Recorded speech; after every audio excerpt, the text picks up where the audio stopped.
Brodes Media.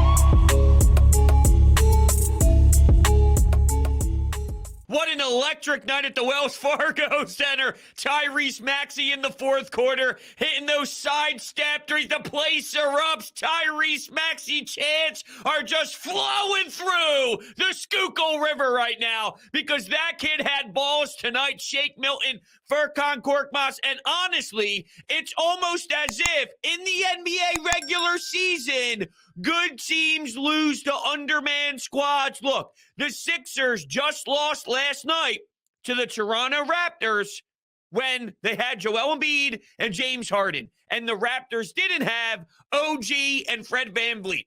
Fast forward to where we are right now, and Jimmy Butler, Bam Adebayo, Kyle Lowry, Tyler Hero, all in play for the Miami Heat. The Sixers rest their superstars, which is what I demanded them to do because it was obvious that they needed some sort of breather. They needed some sort of time off just to rest. You could tell that the conditioning for Joel, it was catching up to him. You could tell that the hamstring or something is just not right with James Harden, so give him some time to just get back to a reasonable level by taking a game off, and they go out and win. The NBA regular season is weird. It's bizarre. This is the natural flow, and I've been screaming about it for every single bad law. Relax. It happens. It is how this league works. The Miami Heat are the number one seed in the Eastern Conference. They just lost when the Sixers are on a second half of a back-to-back to Shake Milton and Furkan Korkmaz. Now, in theory, the Miami Heat didn't have the killer Gabe Vincent. Okay? So maybe if you want to say that that's the reason why the Heat wasn't able to pull away with this one, then have at it. But this is how the NBA works. It's bonkers. It's bizarre. One night, the Sixers allow 20 offensive rebounds. The next night, they do a better job at that department, which allows the Sixers to take control. Not as many second chance opportunities. Shake Milton was in his bag. He's scoring some nice buckets, looked confident, looked comfortable. I don't know what that means. I mean, if I'm being honest with everyone, this game is just a game. And, I don't feel better about Furkan Korkmaz. I don't feel like I could rely on that name just because tonight he splashed in a couple threes and came off the bench and gave you some sort of life. Here's what I'm not going to do. I'm not going to overanalyze this and make it seem as if this team is better. I saw this. Harden slows the team down. Harden stinks so much. Harden's so pathetic, and it's ruining the ball movement. This is what it's supposed to be like. Oh, here we go. You're the same person last night to say that the 76ers stink and everyone needs to be gone because they lost. And now tonight you love this team and you love this version of the team. You think this team could go far with Shake Milton and Furkan Korkmaz. What are we doing here? Okay.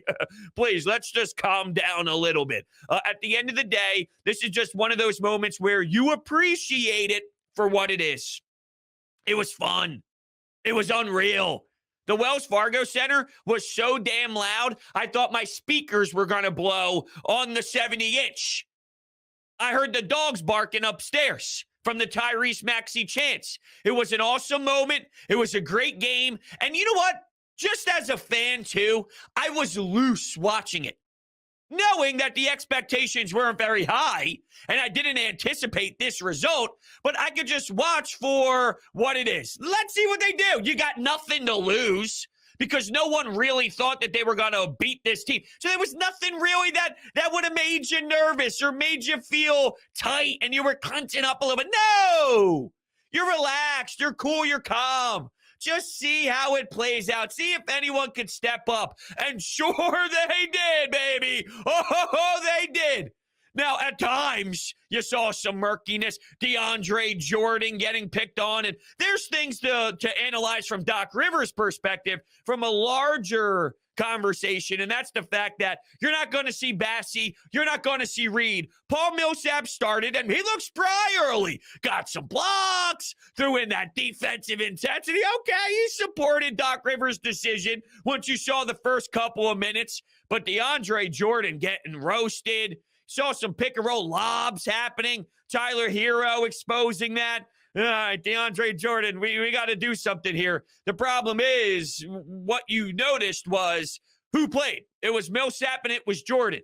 The Bassey, the Reed, I just think they're out of the question at this point. The only time you saw it in that last game against the Toronto Raptors was when he put Paul Reed at the 4 next to DeAndre Jordan, which resulted in 3 straight turnovers, which was one of the most embarrassing decisions I've seen out of Doc Rivers. And that's saying a lot considering Doc Rivers makes embarrassing decisions all the time. He said something before the game today that just pissed me off. Typical Doc Rivers fashion, too, where he was asked about the rotation and basically throwing shade towards the fan base again and towards Philadelphia in general. Everyone's so worried about it here. It's so funny to me. What do you mean? What are you talking about? You're the head coach of the Sixers, and we're trying to figure out what the bench is and what your rotation's going to be like in the playoffs. Sorry, Doc. Come on, dude. Use your brain. Yeah. Yes. Yes. We're going to care about your rotations. Sorry to break it to you, doctor. Damn. He pisses me off. I'll never wrap my head around how he feels that we are so outrageous and we are so in the outlier here to want to know what he's thinking for playoffs. And then he goes down the path of saying, I'm just focused on how this team is going to play when one of our stars are on the floor together. And I get that. That's fine. That's a fair answer. But why mock everybody, make fun of everyone, rip the entire fan base and the media apart for wanting answers about what you're thinking you are going to do? I can't stand Doc Rivers. But at the end of the day, this is the Players' League. And look how it works. Last night, the players sucked. The players were pathetic. The players were awful. I thought Doc was too, but the bigger problem was the players didn't make shots. Fast forward to tonight.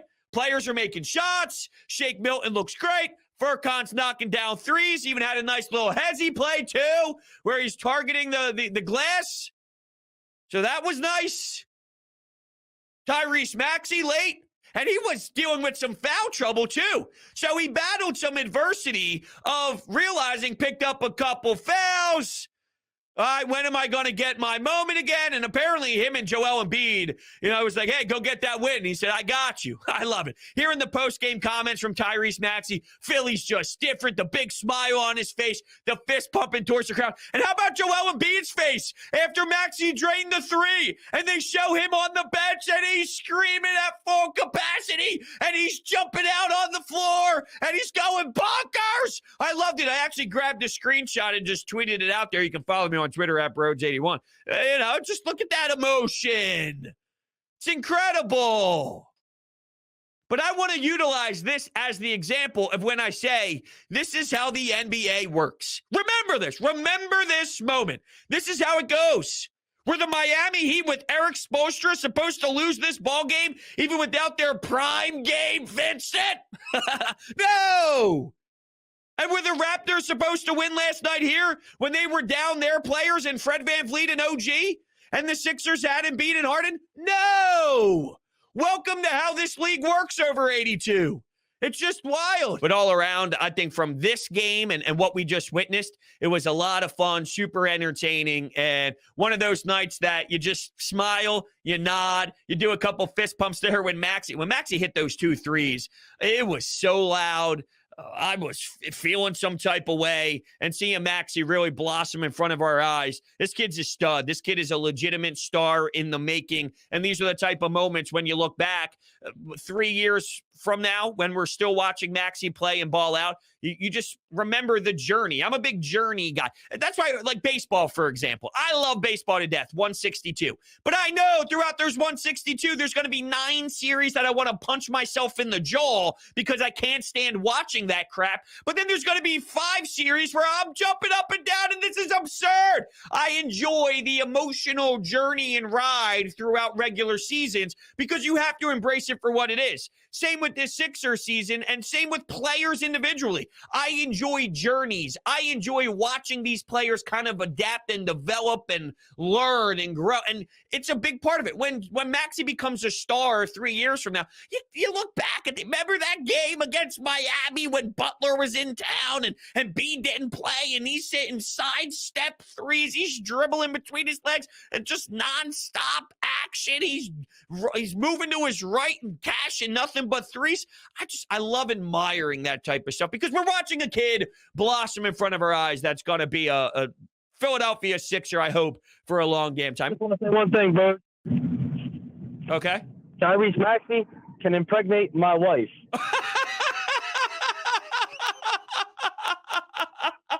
Thank you. Have a great night. Go Sixers.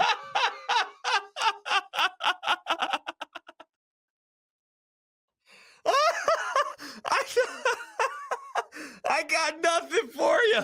Holy shit. Oh, man. Honestly, if I'm going to be honest with everyone, I thought that something bad was going to be said. So I had my finger on the trigger here for a little. We're not even going to accept what's about to be said because I thought something brutal was going to be mentioned. But that was hysterical. That might be on the list of Call of the Year. Call of the Brodes Media enterprise here. Whew. Now, I don't want to put a lot of pressure on the next individual who's calling in because I understand it's hard to match that. And sometimes there's no reason to try and reach that bar. But wow, I got nothing. I got nothing. Just a quick comment on what you're saying. I mean, I think a big reason for this team's like offensive struggles is just like the identity, right? I think some of the blame has to be put on Joel and James Harden. I think like too much of their style is pounding the ball and then trying to get calls from the referees, trying to get free throws. And I think lately part of the struggles have been they haven't been getting as many calls, and that's sort of just like it throws everything off. And I think with tonight, hopefully like Joel and James could sort of look at the team and be like, hey, you know what? Maybe we have a little bit more help than we initially thought. Maybe like we don't need to hold on to the ball for so long. We could get the ball like, you know, moving around because it seems like that's like Doc's biggest point is that he wants like a more fluid offense, you know? And I think part of the team's offensive struggles has to be put on like Joel Embiid and James Harden. Like their shooting against Toronto, that was, you know, inexcusable. Yeah, they shot the ball poorly. So here's what I'll say about that. I agree with what you're saying, and at the same time, I don't. So hear me out. I do agree completely that the fouls, looking for fouls, nonstop, throwing their hands up, they're playing to get fouled instead of playing to score and then naturally getting fouled within their real motion of trying to put the ball through the hoop. So you're absolutely correct where if I'm Doc, I'm looking at both of them going, yo, fellas, come on, man. You gotta actually try to attempt to score, and the fouls will come organically based off of that. So I agree there. In terms of the help, though, like Furkan stinks. I can't rely on Shake Milton 20 points. So you can't use tonight as an example to say that you do have more help, fellas, because I don't think you can rely on a Danny Green, a Furkan Korkmaz, and a Shake Milton the way you did tonight over a larger window. So that's where I disagree, but I absolutely agree with the style of play of our two stars looking for fouls too much. Yeah, and I agree. I mean, none of those guys, I think, are consistent. I think, you know, like on a Tuesday night, it could be Furkan. On a Thursday night, it could be Danny Green. On a Saturday night, it might be, you know, Shake Milton. I think, like, with those guys, they sort of, like, take turns. Like, I agree with you. There's no consistent, you know, score there.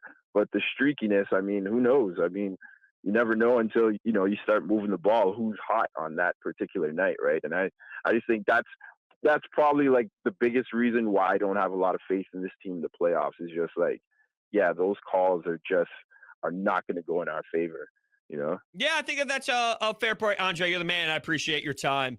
I think it's fair to say that in the postseason, the game's going to be called a bit tighter. You're not going to get those same looks, but I don't want to downplay what these two guys can do when they're locked in, right? I mean, yes, it's unacceptable for Joel Embiid to shoot, 6 of 20? Yeah, But the game before that, he had 32 points. He shot 11 of 20. The game before that, he had 35 points, shooting 13 of 19. The game before that, he had 34 points, 11 of 20 again. The game before that, he had 35 points. 2 games before that, he had 43 points. So you're right that game last night was unacceptable, but shooting 6 of 20 is just not something that we are consistently seeing from Joel Embiid either. He's literally at the top of the entire league at the center position. Somehow, someway, we have a center who's averaging 29.8 points per game, and he's up there with LeBron James for the scoring. Giannis with the scoring at the center spot. So, and yeah, there's some free throws thrown in there. He does get fouled, and he does earn a lot of his points from the charity stripe. But at the same time, I mean, the 6 of 20 is an outlier big time. I do feel you, though, on the entire thought process of they have to stop just fully expecting the fouls consistently, because that's hurting this basketball team.